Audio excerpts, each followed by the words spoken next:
Hi, everybody. This is Dave Levine with Trickle Research. Today we have Tony Marchese. Tony's the chairman of Texas Minerals. We've been covering Texas Minerals for about a year. Just for a little bit of background, I've known Tony and the company CEO Dan Gorski for, oh my goodness, a lot of years. Actually had Texas Minerals before it was Texas Minerals present at one of my conferences about 10 years ago. So a project that I followed for a long time. And Tony made a presentation at LD Micro just about a year ago, which had sort of, re-energized my thinking in it. I'd kind of been following it all along. So I sat down with Tony there, and that was about the time the U.S. Army had been talking about maybe engaging in some sort of, efforts to invigorate the domestic rare earth production possibility. So that was sort of the background. And so we started covering the stock. The stock's done very well, but we think it's a really unique story on many levels. And so I just thought I would get Tony on today to talk about maybe some of the nuances. And Tony and I are both, really long-winded, so we're going to try to keep it, but neither of us is very good. Thank you. That's okay. You can always fast forward or turn it off if you want. So we'll do the best we can there. But, Tony, the first thing I wanted to kind of talk about, we've sort of been addressing this issue as it's moved forward, but now that we have a little bit of clarity, if it's really clarity, I'd kind of like to just, without going down the political rat hole, I would like to talk a little bit about your view of how the changing political winds may impact the company. And I think you probably have a really unique perspective on that because, well, this is a mineral company. Your background is really the financial side. And so you're used to evaluating things in terms of what something like the political change, how that might impact industries or specific companies. So I'd kind of like to get your sense of that now that we have a little clarity there. All right, thank you. First of all, Dave, thank you very much for doing this interview. And I do want people to know that, and I can say this truthfully, I have never once edited a word of what you've written about the company. You've never asked for my approval, nor would I expect you to, being a professional. And I just want people to know that, because sometimes I think people get the impression that, especially research reports where the company is in essence, giving you a fee, that somehow this is edited or it's my point of view. And it's not. It's completely your point of view, and I respect you for that, and nor would I ever ask you for that. So I want to let people know that, because I think that's very important, for better or worse, than it is your evaluation, your viewpoint. So I thank you for that. With respect to the political winds, everything we're seeing out of Washington, and unfortunately today is the day after we had those horrific events, from, the Capitol yesterday. We are seeing pretty much steady as you go. Everything we're hearing from the Biden transition team, Biden officials that he's put into place so far, is that critical minerals will continue to play a heightened role in the political sphere. And I say that because ostensibly the political agenda will be toward electrification of motor vehicles. You've seen California theoretically ban, fossil vehicles or fossil fuel type vehicles over the next 30 years. I think you're seeing that in the new administration as well. And I think what this does is it keeps the emphasis on battery. Right now, everybody's talking about battery materials. And frankly, a lot of people are new to the game. So they only think about praseodymium and neodymium, but it's way more than that. You need lithium, you need dysprosium, you need a lot of the other critical materials. And I think where we're unique is that we provide, or our project will provide, a full suite of material that will enable electrification of motor vehicles. And I apologize for the noise in the background. So I don't famous last words, I don't see any change in in the whole critical minerals strategy of the United States. At the end of the day, there's always going to be a demand, always going to be a demand for domestically produced product of anything, not just critical materials. And there's also going to be a demand by manufacturers for second and third sources of material. Because right now, everything comes from China. So you can say, well, there are various rare earth companies in China, true, but it's still coming out of one geographical location. So I think there'll always be that demand. And finally, there are laws, believe it or not, written in the in the books that will require currently anything produced for the benefit of the federal government to have a domestic raw material source. So long as you can provide it with quality and price, they'll need to buy from you. My point is, and I'm, as you say, being long-winded, but the point is that I think the political winds, so to speak, will not change. So far, there's no indications that have changed. But forgetting about that, there are fundamental demand criteria that would pretty much, I want to use the word guarantee, but pretty much ensure that any product that Texas Mineral produces or any other domestic critical materials company, there will be a home for it. Yeah, I mean, I guess the way I look at that is that, on the one hand, you're a mining company, so you can look at maybe the environmental side of the new administration being negative with respect to that industry in general. But on the other hand, it's very hard to imagine how they can ever achieve some of the things they want to achieve on the environmental side without a clearer rare earth agenda. I mean, it just doesn't. I'm not sure that. Right. Well, I think that I think that one of the ways that we should discuss the environmental issue, because that's a common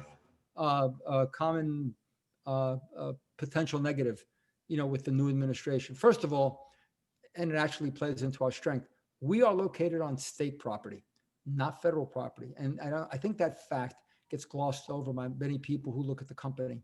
What that means is we will need to follow the same environmental standards that the federal government imposes. The difference is it is being administered by the state of Texas. So all our licensing is through the state of Texas, not the federal government, or virtually all. We may have one license smaller that needs to go through the federal, but virtually all our licensing will be through the state of Texas.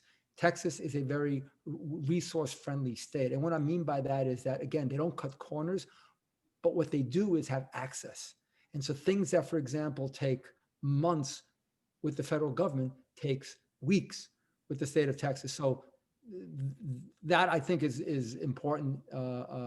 Is important to understand. Secondly, the United States has the strictest mining rules in the world. And people sometimes forget that. They think that somehow, it's okay to mine stuff overseas. No, it's not okay. Their environmental I think the environmental issue is important throughout the world. And, I don't want things produced in areas that harm the environment. I'd rather have it produced in the United States. We have very strict rules. So I don't think the environmental issue, at least in our case, will be as bad. But in any case, nothing has changed or, potentially can change as far as we can see that would affect any rules that we have to abide by. Again, famous last words, but we're not seeing anything, at least from the environmental side, that would be dangerous or harmful to our efforts. So let me bring up another sort of macro issue then, as long as we're on kind of the macro issues. I know that obviously COVID, we're all still dealing with COVID, unfortunately. How has that impacted some of the, I guess, the pace of some of the things you're doing on the processing side? And in Colorado, I know it's impacted my ability to just go see it, which is driving me crazy that I can't go to the facility and look at it. But I'm just wondering, what kind of delays or maybe anything that maybe if that's that processing We've, issues in Colorado? yeah, we've had some minor delays in the project, but not much. You know, we're talking weeks, not months, for just, you know, the local regulation. You know, Colorado is very strict on COVID, as many states are. And so they force you to, you know, if you've been exposed to anybody, quarantine and so on. And like everybody else, there's been, you know, a couple of people that have had some issues, not COVID, but, you know, again, it forced people not to come to work. But a lot of what we're doing in Colorado can be done in laboratories. That's sort of the hub, but we have work that's done outside of Colorado and outside labs as well through outside contractors. So that work has continued, but there have been occasional work stoppages in Colorado because of the fact that you can only have so many people come to work and so on and so forth. But again, it's things in Colorado are progressing. We're, you know, we will put out updates, but I can just assure the listeners that there's been no real delays, and things are progressing as we think they should in terms of. So, you know, that, and actually I think the processing thing is an issue that I kind of like to bring up once in a while, because I think in some ways it's a little bit, you know, it's a little hard to understand, but I think it's important, and I'll let you answer this, but because this is just my perception. Sure, sure. You know, I think that one of the issues with rare earths historically has been the ability to process some of them. I think, I don't know this for certain, and again, maybe you can answer this, but I always have thought that was one of the problems that Corp had initially, and just some of the processing issues. And there's also this issue of, while they're rare earths, they're not all that rare. They just don't occur in large quantities. And so in some ways, I think the rare earth issue is kind of a metallurgy issue and a Yes, it is. processing issue. And so I wanted to point out, and again, this is my perception, and you can, you know, Sure. this, but I do think that the company has developed, you know, you've been in situations where you've had some grants that you've gotten from the government, that you've been able to demonstrate an ability to process things, in this case, coal, but I think some other things as well. And rare earth minerals. Multiple grants. And so I just want to point out that I do think that one thing you guys have developed, aside from having this great resource at Round Top, I think you have developed some expertise in processing rare earth minerals that is topical to this story. Yeah, let me, you know, that's a multifaceted question and multifaceted answer, unfortunately. But just in, you know, from a 30,000 foot view, we have a massive low grade deposit with multiple product streams. Now, the first thing people think of in mining normally is, oh my God, it's low grade. That's all you hear about. Well, be careful, because mining is about, like most businesses, net profit margins. So would you rather have a high grade rare earth mine, as by the way, are most mines in the world? So you get the MP materials or Corp, Linus, some of the, you know, the others that exist. They tend to be high grade, but very high processing costs associated with those. We have the opposite.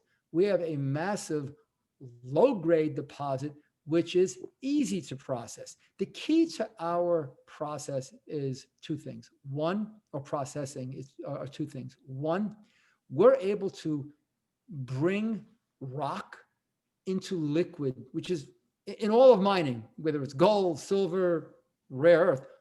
The first step is, how do I get that rock into a solution, which then I could separate and, you know, take out all the bad things, or I say, you know, things that you don't need, you know, iron or whatever you don't want in there. So that's the most important thing, getting it from, and that's where the most expensive part of the processing many times comes, getting it from rock into liquid. We're doing that through heap leaching. Go back to your high school days. You put some rocks down. I'm really simplifying this. Putting some rocks down, very dilute acid, come back, you have a liquid. we're able to do that with our rock and still retain most of the valuable minerals in that liquid. Because you can break down anything with acid. Question is, what do you have left? You have liquid, but what good is liquid unless there are all the materials you want still in the liquid? We've been blessed by the gods, whatever God you believe in, that we're able to take this rock with very dilute sulfuric acid and get the materials we want. And then using a process called ion exchange, which has been around since 1944. They used it to develop, the uranium for the atomic bomb. We're able to use an ion exchange process that's been around since 1945 to then separate the component, that liquid, into its various components. So yeah, the answer, but again, the question becomes, and which is what we're doing in Colorado, is, without getting overly technical, how do you maximize that basket of multiple materials that we have? We've been blessed with, a multi-legged stool, in the sense that if you look at our PEA, and I'm not going to get into this in this point because your readers can see this. If you look at the products, we have a whole host of products. So the question is, how do you maximize the basket to maximize the revenue per kilogram of material? So that's the key. And so that's the metallurgical puzzle that they try to figure out. Okay, if I do step A, does that maximize, I'll make something, does that maximize neodymium, which is trading at a much higher valuation than, let's say, cerium? If I do step B, do I have less neodymium, but I also then have many other materials that are maybe not as valuable, but add a lot of value. So it's the metallurgy, it's sort of a metallurgical puzzle to figure out, how do I maximize the amount of material that I'm able to then sell? And that's really what we're doing. It's not a question of whether we can process it. We know we can process. We've done it for the federal government. Question is, how do we maximize the whole range of products or suite of products to get the most squeal out of the pig, for people who like that term. So you raised another important issue. I think it's important for everybody to realize. And if you look at the PEA, the PEA talks about mine life, but I want to make sure that people understand that one of the other, I think, really interesting things about this project is that this is a really massive resource. And while the PEA is really kind of focused on sort of this 20-year mine life by definition process. Yeah.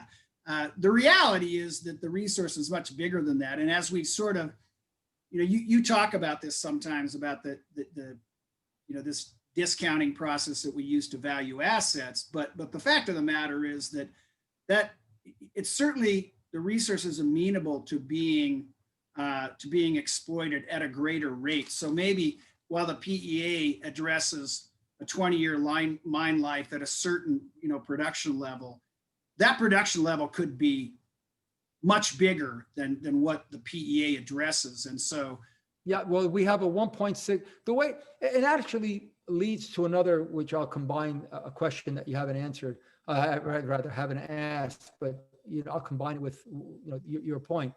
The PEA shows a net present value of 1.6 billion for the first 20 years of production. The estimated mine life is about 105 years, so 5 times what the PEA is showing.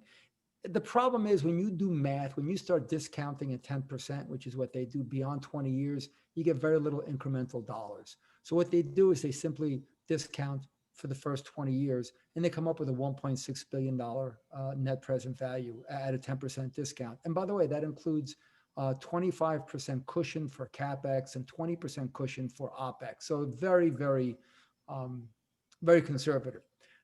We will wind up owning, and this really gets into the weeds, and I don't want to do this here because we'd be here for another 40 minutes. We will wind up owning, in essence, 20% of the project. The TMRC shareholders will own 20% of Round Top. Take 20% of 1.6 billion, it's 320 million. So shareholders can say, as of right now, they have $320 million of net present value. Stock trades at about $105 million market cap. So you have this initial gap between net present value, which again includes discounting, to $105 million market cap versus 320 million. And that only encompasses 1/5 of the asset value, so to speak. Right. And you're right. We could accelerate. The quantities we mine per day. But let's forget about that. I think that as a, of course, we all think our stock is undervalued, but as the chairman of the company with a capital markets background, I think the stock, in my humble opinion, is undervalued relative to the net present value, and considering that it's only 1/5 of the total value of the company. Yeah, that was the point I was trying to make. So can you give us some sense of kind of what 2021 looks like in terms of maybe progress or milestones we might be able to look for to make sure that things are still on track and just, well, you're going to see more. We'll put out update 2021 should be a year of progress towards finishing our feasibility study. You'll see more results from our lab in Colorado. You'll see licensing initiatives start to take place. You'll see the formalization of the relationship between USA Rare Earth, our funding and development partner, as well. USA Rare Earth has made it publicly known that they are in late stage talks for a large financing. Again, that's USA Rare Earth doing that. So I think you'll definitely see material coming out on that respect. And also, I want to remind our shareholders that Round Top is separate from anything else we do at the company. We've announced recently that we are investigating the potential for mining silver in a particular area of New Mexico. That is 100% owned by TMRC and will continue to be owned 100% by TMRC until we decide what we want to do with that. But that has, that's a lot of potential there. This is, I'll give you 30 seconds on it. This is an area of New Mexico that in the early 1900s was producing, 5 to 20% silver. I mean, we're not talking about 0.25%. We're talking 5 to 20% silver. We believe that there is a possibility using certain geophysical methods of actually identifying where this is what's called vein mining. We believe that there's a potential to identify some very high grade veins in this part of New Mexico. And if we're successful, and again, it's a big if, we're minimizing how much we're spending by doing it very gradually. And so, we're hoping that the first phase, which we hope to do within 6 months, gives us a positive yes or no, not a maybe. Maybe makes you spend more money. Yes is great. No is great because you terminate the project because it's not proving fruitful. So people have that to look forward to as well. We're always on the lookout for good, returns for our investors. And we'd like to think that we've done a reasonable job of getting the word out and looking for opportunities. So I think it's at least fair to say that process of maybe trying to identify additional assets will be an ongoing process, and some things that you may. Absolutely. Frankly, I think it's interesting that you bring up the silver thing, just because, I happen to be sitting in my home in northern Idaho, and I live in a valley here that's historically produced about half the nation's silver. Right. And, silver is beginning to become more topical. And I suspect that some of that might be, because of silver's connectivity and some of those things, some of its properties that, that may have some. So solar, apparently the solar industry uses a lot of silver. Yeah. Yeah, exactly. Same sort of direction. I think maybe that you can same tie you can make to rare earth. So, well, Tony, that's great. I think that's, that's a pretty good update. I feel like maybe what we should do is kind of see how things progress here, and hopefully The pandemic won't slow things down too much. Do it again. Be able to progress, and we can come back maybe in a month or 2 or 3 months and talk about some of that progress and get another update if that's all right. Sure. Whenever you like. Appreciate it.